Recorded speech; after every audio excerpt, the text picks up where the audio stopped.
আপনি কি চান কিয়ামতের কঠিন দিবসে নবী করিম সাল্লাল্লাহু আলাইহি সাল্লামকে সুপারিশকারী হিসাবে পেতে? তবে খালিস অন্তরে কালেমে তাওহীদ লা ইলাহা ইল্লাল্লাহ পাঠ করুন ও লা ইলাহা ইল্লাল্লাহর চাহিদা অনুযায়ী আমল করুন। আপনি যদি কালেমা তাওহীদকে ইখলাসের সহিত পাঠ করেন এবং তার উপর ঈমান নিয়ে এসে তার উপর তার চাহিদা অনুযায়ী যদি আমল করেন, তাহলে কিয়ামতের দিন আপনি সুপারিশ পাওয়ার যোগ্য হবেন। নবী করিম সাল্লাল্লাহু আলাইহি সাল্লামের সুপারিশ আপনি পেতে পারবেন।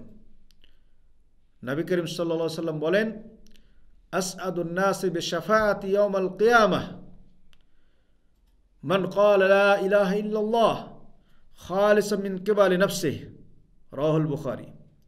কিয়ামতের দিন আমার সুপারিশ পেয়ে ওই সকল ব্যক্তিরা ধন্য হবে যারা অন্তর থেকে লা ইলাহা ইল্লাল্লাহ পাঠ করবে।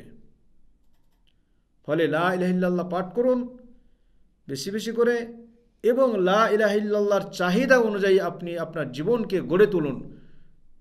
নিশ্চয় আপনি কিয়ামতের দিন নবী করিম সাল্লাল্লাহু আলাইহি সাল্লামের সুপারিশ পেয়ে ধন্য হতে পারবেন, আপনার জীবনকে ধন্য বানাতে পারবেন, জান্নাতি হতে পারবেন।